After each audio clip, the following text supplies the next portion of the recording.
All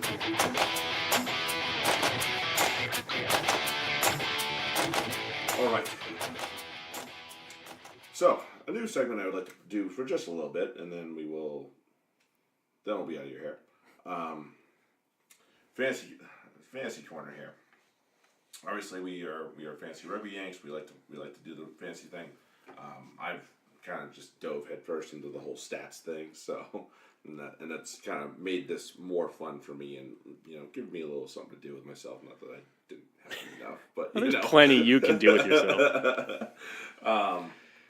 So we had a couple of good questions that came in on Twitter, and I want to share them with everybody so they could kind of understand what's going on. Nathan Lossman asked, this is after last week, I looked at the stats, thoughts on whether the Sunwolves' record against loose forwards is an anomaly. My feeling is that they faced fewer elite guys at the position, e.g. no Artie, no Frizzell, or Frizzell off the bench even. I'm not sure I'm buying that particular stat. I don't disagree, but here's the fun thing. They're still at the top. I just did the numbers. Yeah. They're still at the top. So, and he's not wrong where they don't always play the best. Right. What was my reply? I gave the reply in terms of who they faced. And so here's the top loose forwards that they faced in terms of the number of points that they scored by week. Dan Dupria, 16.2. Jack Dempsey, 21.8. Sayu from the Chiefs, 8.6. Akira Ioane, 10.3 from the Blues. Liam Wright, 9.9. Diamante from the Lions, 12.9. Michael Hooper, 18.3. Naisarani, 10.5 from the Rebels. Karifi, 12.1 from the Hurricanes. And Lenchist, 5.9 last week for the Highlanders. So there's very few 20-pointers. There's a couple that are close. Yeah. But other than that, most of them are just not scoring that much. Yeah, you're looking at, a really good week I consider probably 15. Okay. 1, 2, 3. Mm-hmm. 3. And the names that are on there are Dempsey, Dan Dupria, and Hooper. Right. So those are the good names. Although they kept Akira Ioane in check. Yeah, that's... To be fair. Right. And Naisarani's no slouch either. And considering that James Lynch just scored 20 this week, maybe we need to note that as well. So, but look at the guys that they have at their back row that are probably defending them as well. Fosayako, Pryor, Gunter, the likes. Mm-hmm. They have some good back rowers, to say the least. So, well, the other question is, how are they using their attack? Because, the points aren't just scored on attack, they're scored on defense. So if they're doing things in their attacking structures that are aimed at avoiding the other team's loose forwards, then yeah, you're not going to get the points. So it's not just a matter of, you're not playing the best. It is. There's a factor. An element to that for sure. But it's also how you get points offense and defense. Mm-hmm. So if you're running your attack, and from what I've seen of the Sunwolves, they do the things that you see from Japan rugby, where they keep the ball alive, they keep it moving, and so they'll offload. So I don't know if if fantasy rugby draft counts, or if anybody, if you have an offload from contact, does that count as a tackle?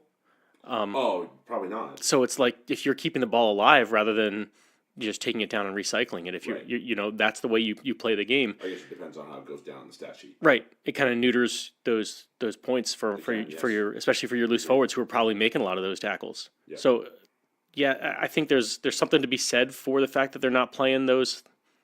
The guys are getting some rest, but it's also their playing style. Right. So there you go. So yeah, no, I think it's both those parts for sure. Last week it was a question of don't go both forwards. I said, and really they were on the bad list only because of who they were going against, but they were going against a team that was also not very good. And it turns out the Bulls did very well as a front row. The Taz were on the shit list, which were the team they were going against, and as were the Bulls. You're hedging your bets, but the Taz are actually probably one of the worst teams in terms of front row performance. So if you're going to go against somebody that's on the quote-unquote bad list, maybe go against a team that's not scoring well. And then your team should be fine. And when I write the recommendations, or at least, the red and the green list. It's unless it's on the stop sign or the green light. I'm not saying don't play them. I'm saying see if you have a better option. Right. That's the idea. It's more of a decision making. If I have two players, one and I'm not sure. I'm honestly not sure which to start.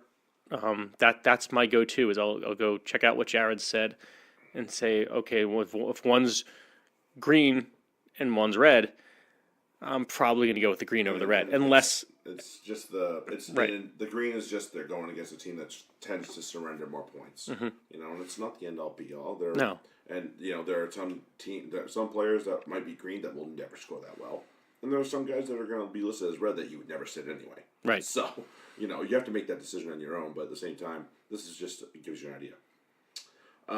Last question. I have Bulls front row. I have Bulls front row. I'm reading this chart. This is a good pick against the Crusaders. The numbers have been updated, so it's not as good of a pick. I do have a point. We have a chart for points against. I can tell you. Give me 1 second, because I gave him a list of the front rows. Here we go. So the top 5 front rows right now are Lions, Brumbies, Reds. Lions, Brumbies, Reds, Chiefs, and Bulls, and then Crusaders and Hurricanes. So, and that's separated by about 50 points between the Hurricanes to the Lions. So, decent gap. Yeah. But if you want to close it down to just the Bulls to the Lions, that's about 30 points. So, less so. And if you consider a good week 10 points, that's not that's a much. That's a couple good weeks apart. Right. That's what that comes down to. So, are the Bulls front row? Is the Bulls front row decent? Yeah, it's decent. It's got Scott Bricks. He's back. They have a couple of loose heads. A couple of their loose heads have been performing very, very well. So, it's there. Just again, make your own consideration, but at the same time, if you're stuck and I don't know what to do, that's why we put this stuff up. Yeah. Let's see. Who are the teams that are giving up the most? Sunwolves, Chiefs, Highlanders, and Rebels are your 4 worst teams in terms of front row. So if you know who's playing those guys, which we'll look at in a second